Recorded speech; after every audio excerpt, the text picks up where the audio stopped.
E não vos conformeis com este mundo.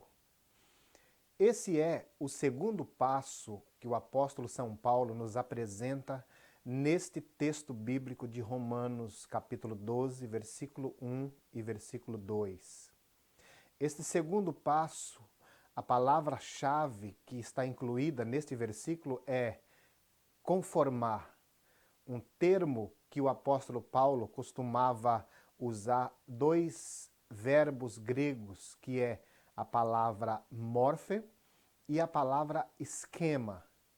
O termo morphe em grego significa forma, que era um termo muito usado nos teatros gregos. Quando os atores entravam em cena, eles costumavam colocar no seu rosto uma máscara de cera e seguiam um script que lhe era dado, no qual eles representavam um papel para o seu público. Ele tomava a forma de um personagem e desempenhava um papel que lhe era solicitado antecipadamente. Quando o termo bíblico apresentado por Paulo é conformar, ele está querendo dizer aos cristãos, às pessoas que receberam esta epístola, que eles não poderiam tomar este papel para si. O papel que o mundo estava lhes oferecendo. Ele disse: não se conforme com o mundo, ou não se conforme com este século. A segunda palavra que ele usava nas suas epístolas para determinar o termo forma era a palavra esquema. Esquema, que significa estrutura, molde. Ele está dizendo: não entrem nos esquemas do mundo, não entrem nos moldes do mundo, não entrem nas ideias mundanas. Mas por que o apóstolo foi tão severo ao advertir aos seus ouvintes que não entrassem nos moldes mundanos? Porque a palavra de Deus já nos esclarece em outros textos bíblicos que o mundo é um lugar mau, é um lugar que é uma espécie de palco aonde Satanás, o inimigo de todos nós, faz o seu show. Jesus disse que o príncipe do mundo, o príncipe deste século já se manifestou. Ele quis dizer que o príncipe ou o regente, Satanás, já está em ação. Podemos ver um versículo bíblico lá em Apocalipse, aonde uma voz surge do céu dizendo que ai dos moradores da terra, porque Satanás desceu até ela e tem grande ira. Olha, se Satanás desceu à terra e está atuante na terra, significa que o caos está instalado. O apóstolo Paulo, quando escreveu uma outra epístola, agora para a igreja dos cristãos em Éfeso, uma das principais cidades daquela época, ele no capítulo 6 da carta chamada aos Efésios, ele diz as seguintes palavras: tomai toda a armadura de Deus para que possais resistir no dia mau. Porque não temos que lutar contra a carne ou sangue, mas temos que lutar contra as hostes espirituais da maldade. Quando ele cita as hostes espirituais da maldade, é uma referência direta aos agentes de Satanás que já estão instalados sobre a terra.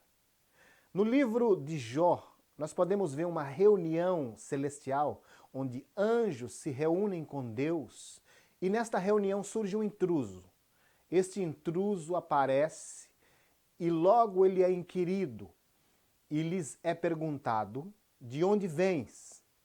E ele fala: eu estou de rodear a terra e passear por ela. Esse intruso era ninguém menos que o próprio Satanás, que falou diretamente para Deus que estava rodeando a terra e passeando por ela. Mas esse passeio que ele disse estar fazendo não é um passeio turístico.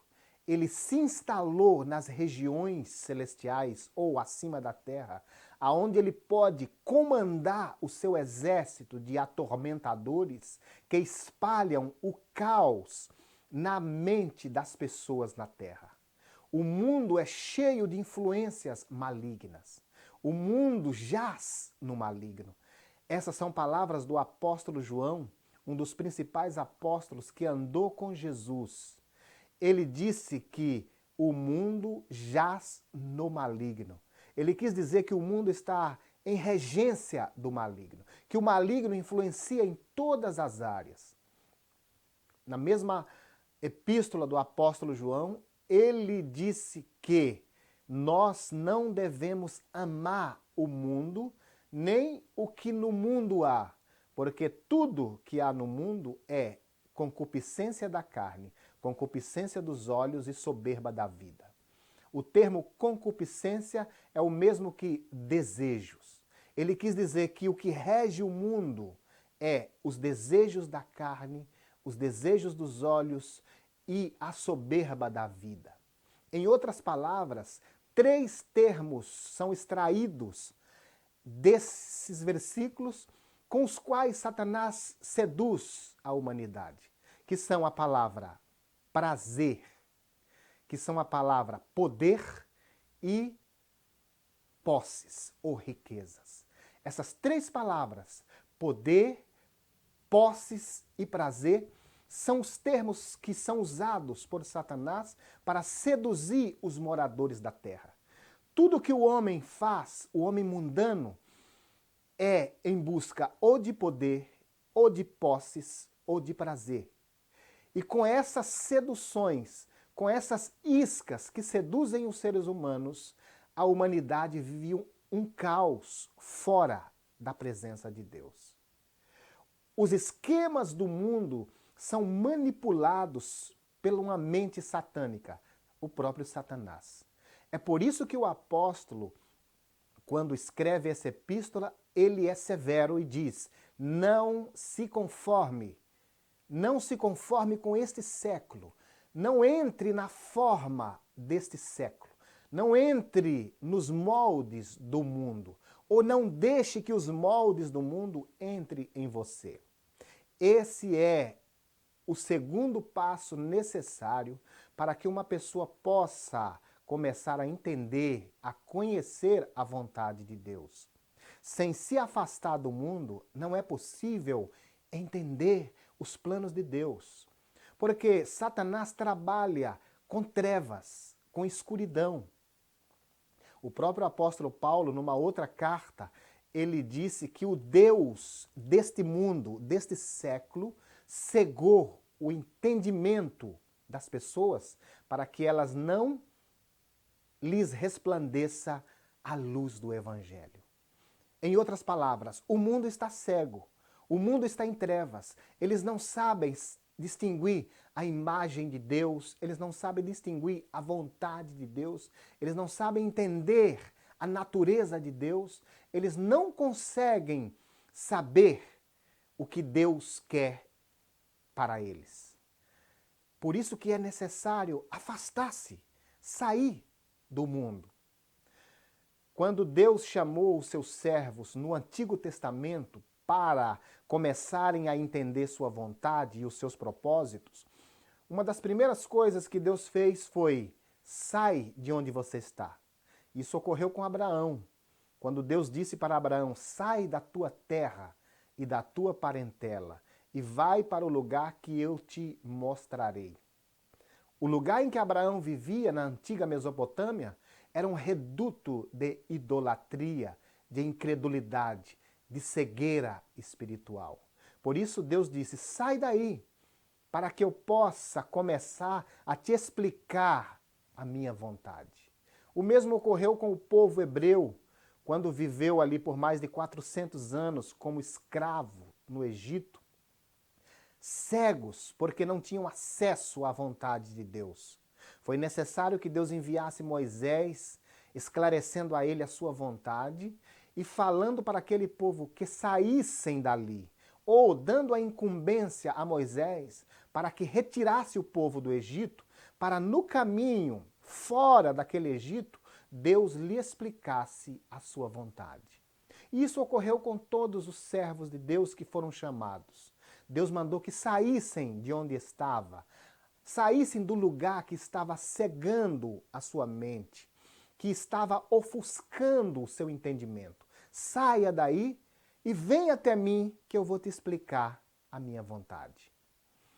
Jesus também, quando começou seu ministério, ele disse para as pessoas que lhe ouviam: vinde a mim, todos vós que estáis cansados e oprimidos, e eu vos aliviarei.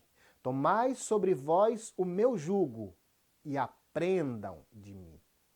Podemos observar que uma das primeiras coisas que Jesus faz ou fala antes de explicar os seus ensinamentos é chamar as pessoas para virem a Ele.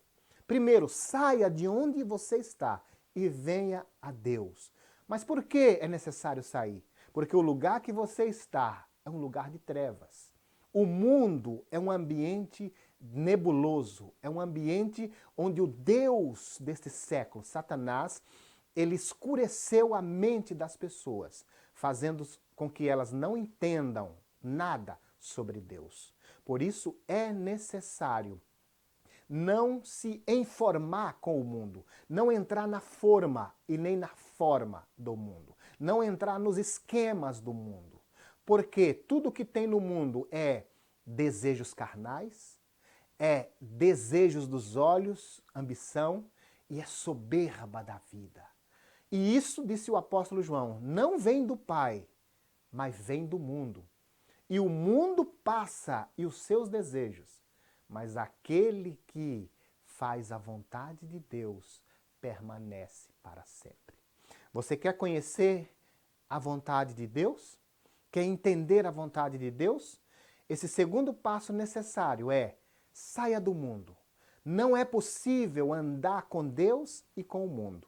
Jesus foi claro nesse tema quando ele disse que não é possível servir a dois senhores. Você vai terminar amando um e odiando o outro. Não dá para servir a Deus e ao mundo ao mesmo tempo.